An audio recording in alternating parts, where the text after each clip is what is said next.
Hello everyone, Mark here with Mark's Max Muscle, and we have a very interesting comparison today, Dorian Yates versus Brendan Curry. This of course is the 1993 version of Dorian, and this year's winner of the Olympia version of Brendan Curry, the 2019 Olympia. Dorian Yates of course during an interview suggested that Brendan Curry looked like he would look 6 weeks out from a competition, so he suggested that the conditioning was definitely not up to his standards. So let us see, shall we? Judging by this comparison, the front relaxed, and Brendan Curry has pretty decent conditioning indeed. The legs look very separated, but when I look at the calves, he definitely is being dinged some points here. But lucky for him, this is not a very good pose for Dorian. His arms appear very small in this pose. Now, yes, he does have a nice lat to waist ratio, but not enough. No wow factor. Brendan Curry full of that wow factor. Of course, until you reach the calves. Little whiffles compared to Dorian Yates. But in my opinion, he is strong enough in the upper body to fetch a point is Curry. Brandon fetches himself his second point in a row here in this front double bicep pose. There is features of Dorian which are superior for sure. His structure, look at that small waist and huge wide clavicle. His legs are not being displayed the same. They display them differently nowadays. Brendan Curry, of course, crouches down. They all do, and they stood up nice and straight back in the 90s. That's why Dorian may appear to be a little bit taller than you guys would have it. And I got some complaints about that in the past, but hey, I'm going to do these the way I think are correct. Dorian just does not look good in here. Like I said in the first standing relax, no wow factor, and those biceps, they sizzle away in comparison to those round, full, muscle belly boulders of Brendan Curry. Takes this one, in my opinion, with ease. Dorian has nice big forearms, though, I will say. Now here is the shot. This is the comparison, the front lat spread. Both of these guys, one of their best poses for sure. Look at Brendan Curry. Wow. But then, of course, whenever it is close between these two, when you look at the calves, it's a clincher for Dorian.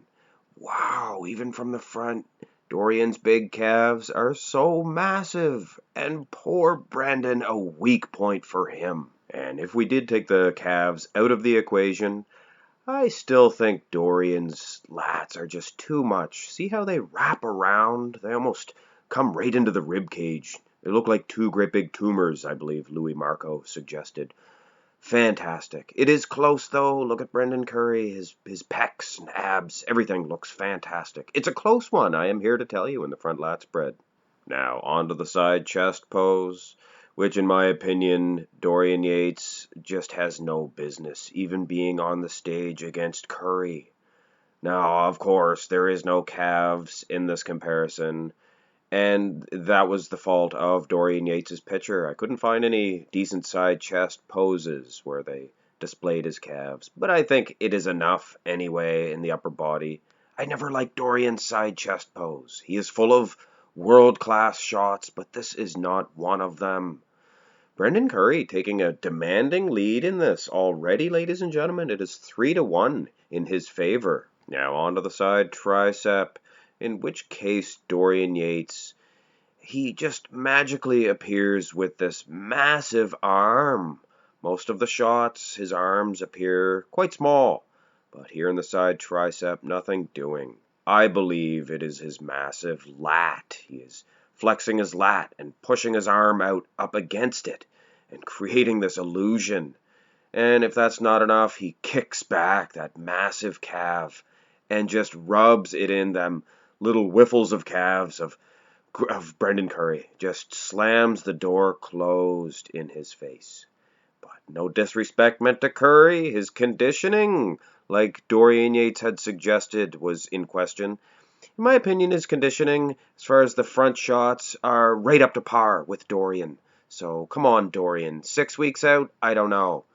But these are the back shots, and these are the telling tale for conditioning. And I must say, Dorian Yates And his statement of 6 weeks out, I have to say, he has something behind that. Look at the lower back of Brendan Curry, and then quickly switch over to the lower back of Dorian Yates. Dorian Yates. Now that is what a conditioned lower back looks like.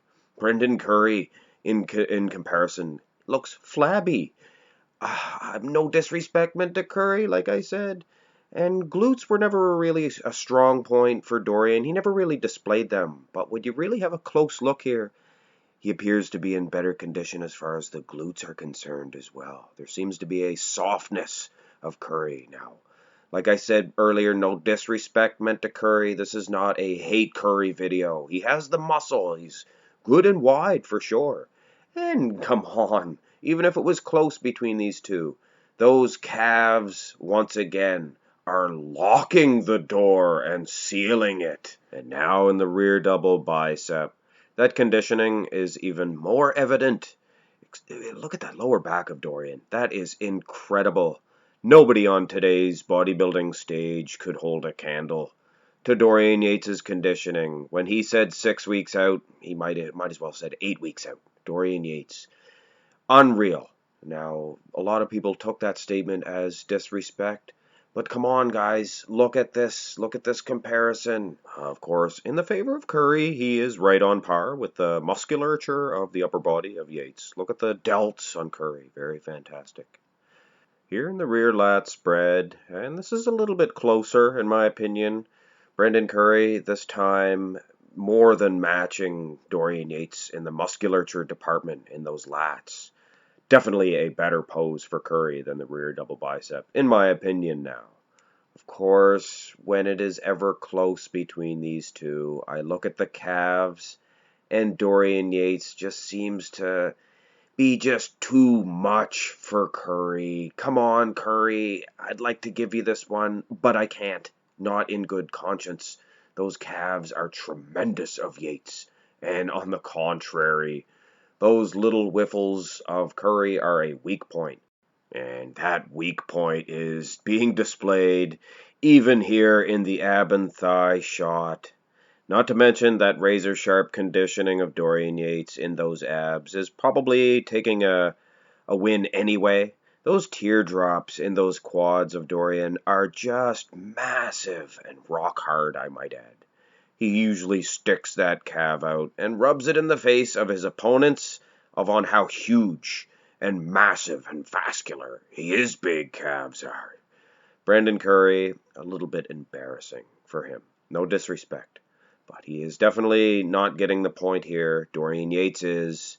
This competition is going the way of Yates. Of course, Curry does finish strong here in the final pose, the most muscular. Never a good pose for Dorian Yates at all. Seems to hide away when he does this. This, of course, is the hand-clasped version. Let's have a little look-see at the crab version. And this is even worse for Dorian. My soul, my kingdom for a soul. Dorian Yates loses the final pose. But as I tally up the points, out of 10 shots, Dorian Yates wins 6, and Brendan Curry takes 4.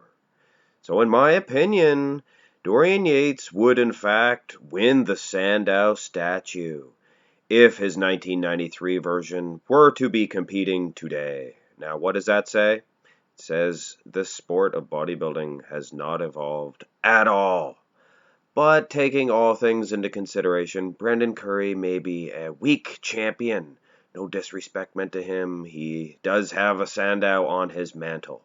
So I'm sure he does not care what anybody thinks. He is the champion. There was nobody there to beat him that night. But if Dorian Yates was there, he would win. And I must say, his comment of the 6 weeks out conditioning may be true when you look at the lower backs and things of that nature. I'll let you guys decide whether or not Dorian Yates would win the championship if he were to be competing nowadays. Hope you enjoyed this video. If you did, go ahead and please tap that subscribe button. Help me reach my goal of 1,000 and then, of course, beyond subscribers. Have a great day.